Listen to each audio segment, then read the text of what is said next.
dalam semayang yang syariat kau buat dalam itu. Coba aku berarti berbibit dia. Rukun semayang syariat, niat berdiri, ruku, i'tidal, sujud, salim. Yang balhem dah ni yang bahan semayang. Itu betul rukun. Yang balhem dah boh yang syariat itu. Kemudian dah tarikat. Tarikat itu adalah tata cara penggunaan rukun. Tata cara penggunaan syariat itu 26 tarikat. Syariat karena bahan rukun semayang hendak. Tarikat cara gunakan rukun semayang itu. Tiba cara gunakan rukun semayang. Lambat semayang adalah. Jadi yang berbuat baju ribu kampung. Orang menjadi baju ribu. Macam ada ribu kampung. Pun boleh. Wassalatu lughatan adwa'u. Wassalatu istilahiyatan aqwalun wa af'alun muftatahatun bitakbiri wa muftatahatun bitaslimi bisyara'i maksusah. Yang dikhun adalah semayang syarat aqwalun narukun qawli ditubi fatihah ta'ayat halim wa af'alun narukun fi'li berdiri ruku' i'tidal duduk dan sampai jatuh sujud. Kemudian sesudah laginya muftatahatun bitakbiri diawali dengan takbir wa muftatahatun bitaslimi disudahi dengan salim. Jangan hukun dengan takbir dan dengan salim yang tarikat. Cara kapan dua puluh kana rukun heblah kana cara pegat awal takbir duduk salim kana maka mendengar hakikat.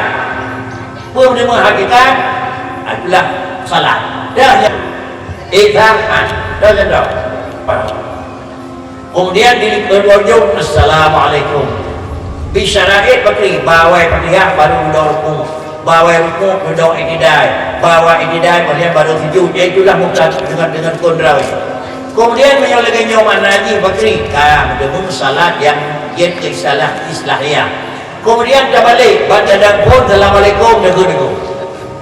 Balik dan dari Allah Akbar kabira pada dapur Assalamualaikum warahmatullahi wabarakatuh. Kemudian ruku alinya baca ada surah Fatihah, alinya kemudian sujud, alinya baru kira-kira dua sujud, alinya awal salim dengan arah bakri. Yang hana tarikat. Yang baca tarikat Maria bakri kemana? Dia lah ibang karawi. Jadi tata cara pakai hana. Dia kesemayang hana. Hai balhem dah rukun kana, ada balhem dah rukun panjat hana. Pakai kana awal salim dengan begini. Hana tarikat. Musafat syariat dengan tarikat jihad hakikat. Yang semayang yang kan semayang dia yang semayang yang pegah Nabi. Jadi baiknya pemahaman yang semayang Nabi yang semayang hakikat anak pihak fikir benda. Fikir benda. Aqimis salata lidzikri. Kamu buat semayang kaingan kedua benda kali. Pada dia mesti dia deku hendak dia pegah banyak. Kudu jari yang hendak dia kuakai. Pakai dia nan. Rasulullah nak pegah, pun nak pegah. Sallu kama raaitumuni salli. Dia ni nyong semayang lagi belum semayang. Kita dalam semayang Nabi yang kepedut dan dengar tu. Tetap nadam dia pegah Nabi idza qumtum ila shalah fakabir. Ada nak semayang itu pun. Summa qra' ma tayassara minal Qur'an, summa rka', summa i'tidal, summa wajib summa kemudian salim. Kita tahu Nabi. Banyak semayang hakikat, dah lain teman. Nah semayang hakikat yang ada bukan Nabi. Yang tidak banyak tak Nabi ni ko. Nabi ada tetap dia bidah apa ya. Kemudian jamaah yang terhormat. Maka kemudian inilah yang kira-kira syariat, tarikat dan hakikat. Menyokongkan hana pulau syariat dan hana tarikat, hakikat hana bunda. Yang hukum. Jauh alam maju ni orang tu. Alam maju yang itu mulakan alam itu. Mudah-mudahan tak katanya orang tu hidayah. Ada terus pada 17 Agustus upacara pengibaran bendera. Gila kita di lapangan terbuka. Ada dua. Padahal katanya angkatan udara kanan, angkatan laut kanan, angkatan darat kanan. Kemudian Balhepo angkatan kepolisian dan lain Badung kanan. Nanti orang 17 Agustus pegat pengibaran bendera menghad di lapangan terbuka. Punya dirian di lapangan Poa. Punya hidau pemah lapangan lain di Bandang Lomba 2. Tetapi itu lapangan. Jadi nak kibar bendera mana? Lalaut nang mana? Ginau. Kalau saya mendapat di 17 Agustus tu. Yang di darat dinabut, yang di laut dinabut, yang di atas dinabut. Angkatan udara ini hidup bendera Kerawai. Agak dalaut ide balaut ida bulan laut. Kiban cara gelam itu. Nah syariat, nah tarikat, maka tu hakikat. Syariat agak dalaut. Nah tabung baru gitu. Awak senang itu. Nah buatlah ada bu buat hidung buat wadah itu. Yang syariat. Nah ada bu buat ujung jara wakai kipas itu. Ada bu buat ujung kaki. Kemudian yang syariat.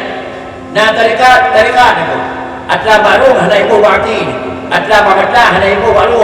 Adanya hanya ibu wilayah. Ada di pasang adanya syariat karena tarikana. Lu hidup lalu belang laut. Ini hidup berjalan. Hati itu hakam. Kemudian kena gerong laut bagi hakikat baik punya. Hanya bayar gerong pasal itu hanya bayar ini. Syariat karena hakikat. Kurang syariat na tarikana. Pasal hanya bayar ini. Ada wakil. Kai berat awak penerjun kalian aku kau empat tegon kau empat kenal kau empat siapa dia pernah payung kau jalan datu jawabnya di bukan atraksi ini datu ini kita payung mak berjalan tapi kira-kira kita tu kerja payung baik buka kenal apa pakai baju pakai nyawa agama pakai baju pakai cengut ada di sana para hadirin dan saudara jamaah yang terhormat maka datanglah Rasulullah pada tanggal 12 hari awal lahir Tuhan adalah untuk membawa syariat, artinya membawa aturan-aturan kerja. Dan kemudian adalah di samping aturan kerja dan memang perubahan kerja juga aturan-aturan kerja. Di samping aturan kerja kemudian kedua rukun dan tarikat untuk sampai kepada hakikat. Yang benar mana dalam kitab Miftahul Jannah semayang hakikat bakri sik syariat sik tarikat hakikat padahal menulis di jinan semayang hakikat haji hakikat semayang hakikat kiblat ke Baitullah itu bakri cik kiblat ate itu cuma aku kalau jinan lam Jannah kitab semayang adalah hakikat kiblat ke Kaabah bakri cik kiblat ate semayang hakikat adalah kandang karumuk kandang pakiji semayang hakikat pedi pada sekali yang lagi yang adalah bagah-bagah Nabi Dawud karena didapui Rasulullah kan ya terima semayang ke Allah Ta'ala dijiuk ke Allah Ta'ala dan kemudian kalimat aqimus salata lidzikri artinya kan makna haji kegiatan dan semayang dan ingat Tuhan mendang kajian itu para hadirin sila jamaah yang terhormat beginilah kira-kira datangnya Rasulullah sudah